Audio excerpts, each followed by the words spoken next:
Oi, turma do livro As Mais Belas Parábolas de Todos os Tempos, Alexandre Rangel, volume 2, no texto Soberanas. O jovem rei Arthur foi surpreendido pelo monarca do reino vizinho enquanto caçava furtivamente num bosque. O jovem poderia tê-lo matado no ato, pois era o castigo para quem violasse as leis da propriedade. Contudo, se comoveu ante a juventude e a simpatia de Arthur e ofereceu-lhe a liberdade, desde que no prazo de 1 ano trouxesse a resposta a uma pergunta difícil. A pergunta era: o querem, o querem as mulheres? Deve ser o que querem as mulheres, né? Semelhante pergunta deixaria perplexo até o mais sábio, e ao jovem Arthur lhe parecia impossível de respondê-la. Contudo, aquilo era melhor do que a morte. De modo que regressou a seu reino e começou a interrogar as pessoas, a princesa, a rainha, as prostitutas, os monges, os sábios, o bobo da corte, em suma, a todos, e ninguém soube dar uma resposta convincente. Todos o aconselharam, porém, a consultar a velha bruxa, porque somente ela saberia a resposta. O preço seria alto, já que a velha bruxa era famosa em todo o reino pelo exorbitante preço cobrado pelos seus serviços. Chegou o último dia do ano acordado, e Arthur não teve mais remédio senão recorrer à feiticeira. Ela aceitou dar-lhe a resposta satisfatória com uma condição. Primeiro aceitaria o preço. Ela queria casar-se com Gavaian. Como que é? Gavain. Gavain, eu acho que é isso. O nome tá meio estranho aqui. Deve ser Gavai ou Gauai. Não, deve ser Gavai. O cavaleiro mais nobre da mesa redonda e o mais íntimo amigo do rei Arthur. O jovem Arthur olhou horrorizado, era feíssima, tinha um só dente, desprendia um fedor que causava náuseas, até um cachorro, fazia ruídos obscenos. Nunca havia topado com uma criatura tão repugnante.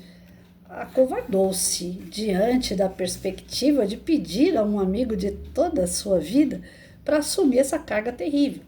Não obstante, ao inteirar-se do pacto proposto, eu vou colocar o nome de Gavain, gente, mas eu não sei se é isso não.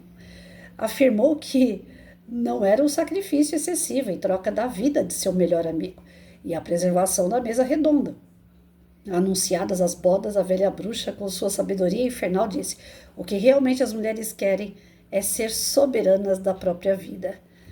Todos souberam ao mesmo instante que a feiticeira havia dito uma grande verdade, que o jovem rei Arthur estaria salvo.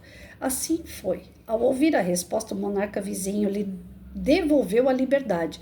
Porém, que bodas tristes foram aquelas. Toda a corte assistiu a ela e ninguém sentiu mais desgarrado entre o alívio e a angústia que o próprio Arthur. Gavain se mostrou cortês, gentil e respeitoso. A velha bruxa usou dos seus piores hábitos. Comeu sem usar talheres, emitiu ruídos e um mau cheiro espantoso. Chegou a noite de núpcias, quando Gavain, já preparado para ir para a cama, aguardava sua esposa. Ela apareceu com a mais linda e charmosa, como a mais linda e charmosa mulher que um homem poderia imaginar. Gavain ficou estupefato e perguntou-lhe o que havia acontecido. A jovem respondeu-lhe, com um sorriso doce, que, como havia sido cortês com ela, a metade do tempo se apresentaria horrível e a outra metade com o aspecto de uma linda donzela. Então ela lhe perguntou qual ele preferia para o dia e qual para a noite. Que pergunta cruel! Gavain se apressou em fazer cálculos.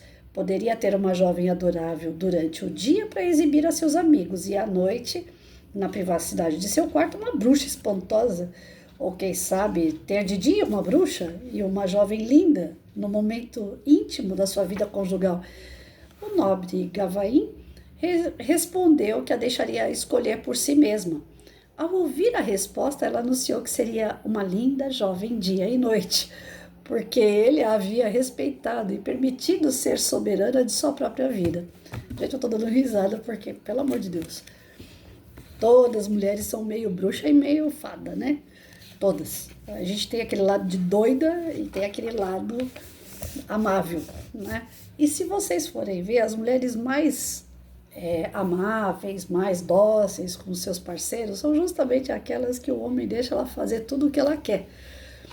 Eu acho que todo ser humano, na verdade, né, se torna dócil à medida que ele pode fazer tudo o que ele quer. Só que dentro do relacionamento não é que nem conto de fada, né? Que a gente vai deixar o outro fazer tudo o que ele quer e ele vai deixar a gente fazer tudo o que quer.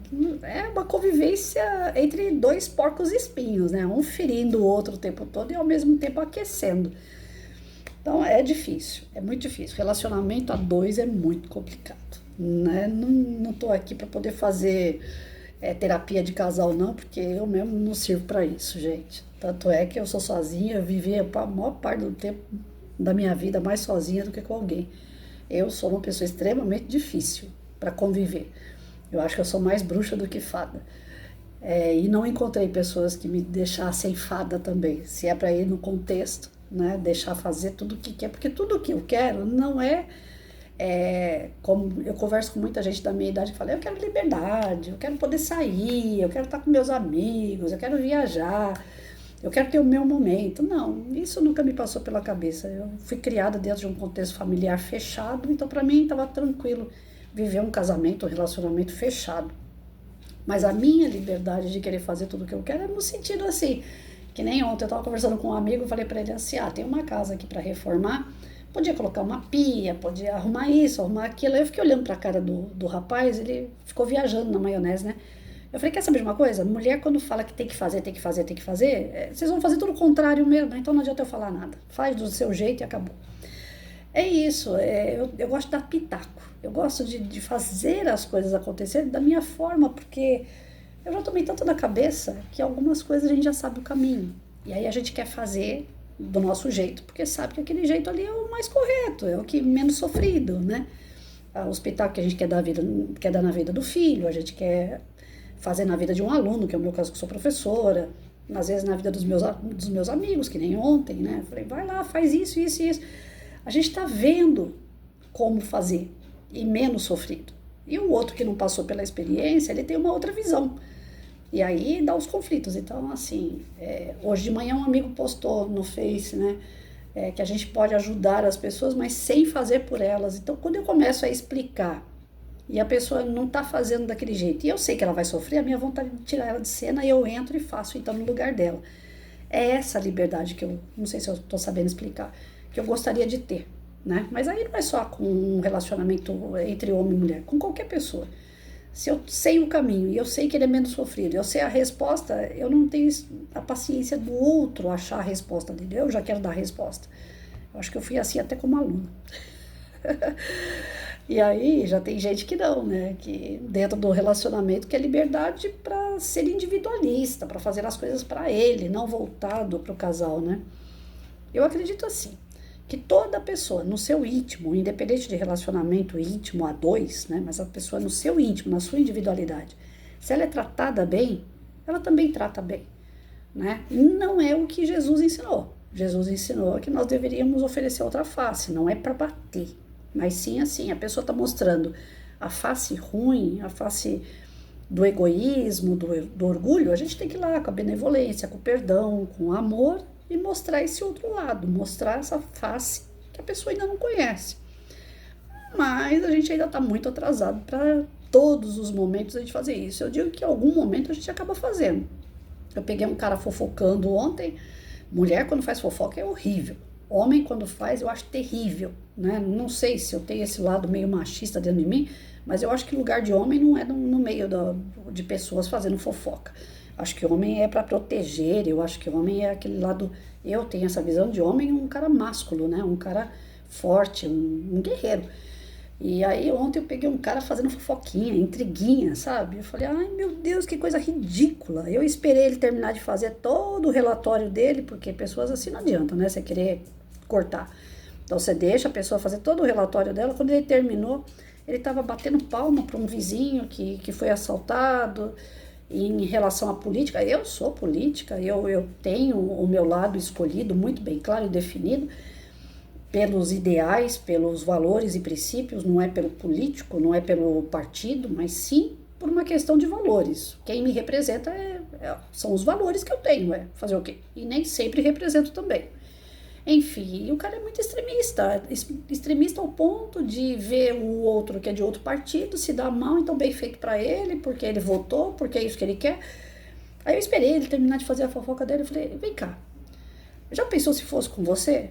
Tá certo que a gente não aprende pelo amor, a gente aprende pela dor. Quem sabe agora ele aprendendo pela dor, né? Porque ele estava outro dia com dó de marginal. Agora ele foi assaltado por marginal. Pode ser que agora ele sinta que não é bem por aí. Que o marginal merece o devido. Como é que a gente fala? Não é castigo, mas pelo seu próprio mérito ele tem que ter aquilo que ele, né, fez por merecer. Falei, agora ele foi receber isso na pele. Então já recebeu, já tá doendo. Agora você vai ficar aqui aplaudindo porque tá doendo no outro? Não, eu acho que tá errado isso aí, não tá não? Eu vi que a pessoa escutou por aqui, saiu por aqui, né? Quer dizer, eu não consegui agradar ele na conversa, ele também não me agradou e aí não deu liga, né? Então eu acho que no nosso íntimo, todos nós queremos ser agradados, queremos ouvir coisas que nós gostamos, queremos que a pessoa tenha os mesmos gostos e que exalte, né, o nosso lado. Eu conheço pessoas que vivem à base de elogio, né, fazem para receber elogio, e quando você dá elogio, você ganha o mundo com ela, você ganha atenção com ela. Agora, quando você não dá elogio, a pessoa só fala um bom dia para você, sabe? Assim, é um ser humano, gente. Nós estamos em construção, todos nós estamos em construção. Então, à medida que a gente vai estudando, a gente vai percebendo aquilo que nós temos de falha, que nós precisamos melhorar. Eu sou mulher, estou, né, no corpo de mulher. Como eu sou espírita, hoje nessa encarnação eu sou a Patrícia. Na outra encarnação pode ser que eu era o José. Então, quando a gente tá aqui no corpinho de mulher, o negócio é muito forte. A gente tem essas coisas assim, né? Tem o desequilíbrio hormonal, tem menopausa, tem a menstruação, tem um bocado de coisa que deixa a gente doido. Filho deixa a gente doido, marido deixa a gente doido, serviço deixa a gente doido. Os nossos hormônios não são que nem o de homem, já começa que a nossa composição do corpo não é igual do homem. E a gente tem essa necessidade do carinho, da proteção. Eu, pelo menos, vejo por esse lado, né? Hoje a gente tá vendo que tá invertendo os papéis aí. O homem é que quer colo, o homem é que quer que a mulher trate ele como se fosse um filho. Eu não tenho muita paciência para essas coisas, né? Eu dou carinho, mas eu não sou de ficar passando a mão na cabeça ali o tempo todo, não. Eu faço tudo pela pessoa até. Eu erro, né? Mas eu, na dosagem do tipo assim, eu tô fazendo, mas acorda porque você também tem a sua parte para fazer, né? E eu sou dura. Na hora que eu vou cobrar, eu sou muito dura. É um erro meu. Enfim, a mulher que fala que quer ser, a palavra do texto, né? Soberana, que ela quer ser a rainha, que ela quer ser tratada como a toda poderosa, e ela dá tudo pro homem quando ela se sente assim. Na verdade, eu acho que infla o egoísmo dessa pessoa, né? O orgulho dessa pessoa. Então, eu não vejo que é uma regra da mulher querer ser super bem tratada, mas ela quer ser bem tratada, ela quer ser valorizada, né? Ela chegou em casa e ela pega uma comida feita depois de um dia inteiro que ela saiu para trabalhar e o marido chegou mais cedo e fez uma comida para ela, eu acho que é a glória, né? Um final de semana, eu tinha muito isso com meu marido e eu sinto falta demais. Eu passava o pano, né, o lustramóveis na casa, porque ele passava que nem o nariz dele. Mas eu gosto de passar o lustramóveis com o pano molhado, né, com o lustramóveis, depois eu venho com o pano seco dando aquela polida. Então eu mandava ele fazer essas coisas, ele não sabia fazer não. Mas aí ele pegava o rodo e vinha com o pano úmido e o pano seco no chão.